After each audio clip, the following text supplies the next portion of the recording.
नमस्कार साथियों, स्वागत है आप सबका हमारे वीडियो कंटेंट में। कोई औपचारिकता नहीं कर रहा हूँ, सीधे मुद्दे पर आ रहा हूँ। अभी आप देख रहे हो हमारे देश में सब जगह स्थिति कितनी भयावह हुई पड़ी है। स्थिति का मैं यहाँ जिक्र कर रहा हूँ कि बच्चियाँ, लड़कियाँ, महिलाएं सुरक्षित नहीं हैं। क्या हो गया अचानक? ये अचानक हुआ या पहले से हो रहा है ये सब चीज़ें?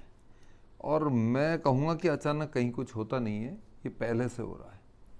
लेकिन अब कोलकाता का जो एपिसोड हुआ उसके बाद से ये सारी चीज़ें हाईलाइट हो रही हैं। जैसे एक ज़माने में बोरवेल में प्रिंस गिरा था, छोटा सा बच्चा था प्रिंस। उससे पहले बोरवेल में बच्चे गिरे होंगे लेकिन हाईलाइट नहीं हुए। आज मीडिया और सोशल मीडिया की अपनी इंटरनल पावर हैं, नज़र आती हैं लोगों को। तो कोलकाता वाला जो एपिसोड हुआ बहुत भयावह हुआ, बहुत विभत्स हुआ और बहुत शर्मनाक हुआ। उसके बाद देश के कई राज्यों में ऐसी विभत्स घटनाएं हुई हैं। महाराष्ट्र में भी हुई है, एमपी में भी हुई हैं। लगातार ऐसी घटनाएं हो रही हैं। हम लोग मोमबत्ती लेकर निकलते हैं, नारेबाजी करते हैं, तिरंगा हाथ में रखते हैं और अत्याचार नहीं सहेंगे ऐसे नारे लगाते हैं, मार्च करते हैं, आगे आगे पुलिस चल रही होती है और हम अपने घरों पर जाकर बैठ जाते हैं। देखिए, मेरी वीडियो बनाने का उद्देश्य सिर्फ इतना सा है, हम जो बच्चियों को शिक्षित कर रहे हैं ना, ये अच्छा है। बच्चियाँ, युवतियाँ, बालिकाएं हमारी शिक्षित होनी चाहिए। डेफिनेटली शिक्षा का अधिकार ऐसा नहीं है कि पुरुष वर्ग के पास ही हो, महिलाओं के पास भी हो। कंधे से कंधा मिलाकर महिलाएं चल रही हैं। लेकिन यहाँ मैं अपनी एक बात ऐड करना चाहूँगा।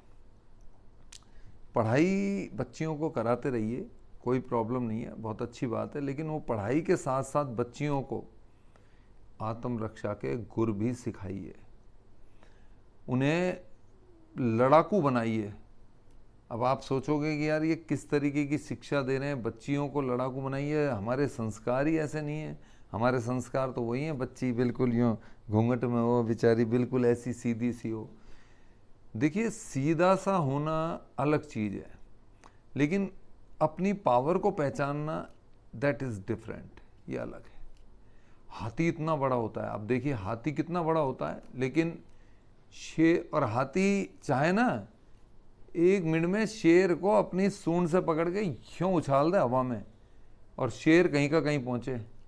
लेकिन होता क्या है, हाथी के कान इतने बड़े बड़े होते हैं, इतने बड़े बड़े कान होते हैं हाथी के, उसको अपने पीछे का दिखता ही नहीं है। उसकी आंखें जो है ना, वो कान के चक्कर में पीछे का नहीं देख पाती कि मेरा शरीर कितना बड़ा है। तो हाथी को सिर्फ आगे आगे का हिस्सा दिखता है, अपनी सूंड दिखती है। वही स्थिति आज हमने बच्चियों के साथ कर दी है। बच्ची को बनाइए, संस्कारवान बनाइए बच्ची को, वो शर्मीली भी बने, सीधी बने, सादगी बने। सारी चीज़ें, ये गुण हैं, ये नारी के गुण हैं। लेकिन उसे डांस वांस सिखाने से बढ़िया उसको आत्मरक्षा के गुण सिखाइए, उसको बनाइए बिल्कुल विपरीत परिस्थिति में वो सामना कर सके, लड़ सके और 100 पर भारी हो। और यदि कोई आदमी कहता है ना कि ऐसा संभव नहीं है, तो मैं कहता हूँ महारानी लक्ष्मीबाई जी को एक बार आप पढ़ लीजिए, जिन्होंने नहीं पढ़ा हो। एक बार पढ़िए, आप उस झांसी की रानी को पढ़िए जिसका नाम आज भी अमर है। रीजन क्यों है अमर? चंद्राणी को पढ़िए आप, चंद्राणी को पढ़िए। अपने पति के लिए भालू से लड़ी थी वो।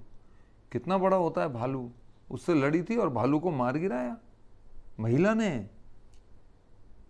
आप पढ़िए, आप झांसी की रानी लक्ष्मीबाई को पढ़िए। अपना छोटे से बच्चा है, उसको आप पीठ पर लादा है, उससे बांधकर कपड़े से, और लोहा लिया है अंग्रेज़ों से, मारा है अंग्रेज़ों को।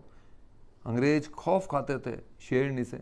रीजन ये थोड़ी कि वो बदतमीज़ थी या कोई गंदी थी या गलत स्त्री थी या चरित्रहीन थी या कोई इस तरीके की चीज़ें थी ना। वो सारे गुण थे जो नारी के होते हैं, लेकिन लड़ने की हिम्मत थी, शक्ति थी, आत्मरक्षा का बल था उसके अंदर, स्वाभिमान था।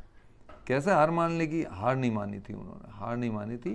तो मैं तो आपको निवेदन करूँगा, अपनी बच्चियों को आत्मरक्षा के गुर सिखाइए और वो सीखने के साथ उन्हें पढ़ाइए। ऐसी महिलाओं की शिक्षा, ऐसी महिलाओं का इतिहास पढ़ाइए, ऐसी महिलाओं का अध्याय पढ़ाइए उनको कि उन्होंने ऐसी विपरीत स्थिति पर, ऐसे हालात में 100 का मुकाबला किया है उन्होंने, 50 का मुकाबला किया है उन्होंने। तो हमारी बच्चियां कहीं ना कहीं सुरक्षित होंगी, मेरा मानना है। और देखिए एक छोटा सा प्रैक्टिकली मैं आपको बताता हूँ। एक बिल्ली को आप पकड़ के तो दिखा दो ऐसे, इतना सा जंतु है बिल्ली, छोटा सा, ना के बराबर वेट है, उसको पकड़ तो लो आप, 50 जगह से आपको जख्मी कर देगी। दैट इज, मतलब मैं ये नहीं कह रहा, लेकिन मैं आपको ये बताना चाह रहा हूँ कि बच्चियों को इतना उत्साही बनाइए, अपनी आत्मरक्षा के प्रति इतना स्वाभिमान बनाइए कि उसको किसी की जरूरत ना पड़े, उसको किसी की जरूरत ना पड़े, वो अकेली 100 पर भारी हो, अपनी रक्षा खुद कर सके। फिर आप देखना ये ग्राफ, ये सारे बदमाश भागते नजर आएंगे जो बच्चियों की इज्जत को तार तार करने से बाज नहीं आते। ये मैं उन बच्चियों के लिए बात कर रहा हूँ जो बच्ची सक्षम है, बड़ी हैं। छोटी बच्ची हैं, बिल्कुल बालिक हैं, बिल्कुल ही छोटी हैं, नादान हैं, अब उनके साथ तो वो बेचारी क्या करें, परिस्थिति उनके साथ बड़ी वो हो जाती है। और दूसरा ये कि कानून भी इस तरीके के बने, कम से कम तत्काल प्रभाव से ऐसे लोगों को, एक आदमी को यदि ये प्रूव हो जाए कि इस आदमी ने वास्तव में ये दरिंदा है, इसने दरिंदगी की है, इसने वास्तव में विभत्स घटना की है और ये वास्तव में दरिंदा है, ये शैतान है, उसको फांसी दो। एक को फांसी हो गई ना, मैं कहूँगा ये मैसेज इतना बड़ा जाएगा कि आदमी 10 बार सोचेगा ये बुरा काम करने से पहले। अपनी अगली वीडियो में फिर हाजिर होऊंगा, तब तक के लिए जय हिंद, वंदे मातरम।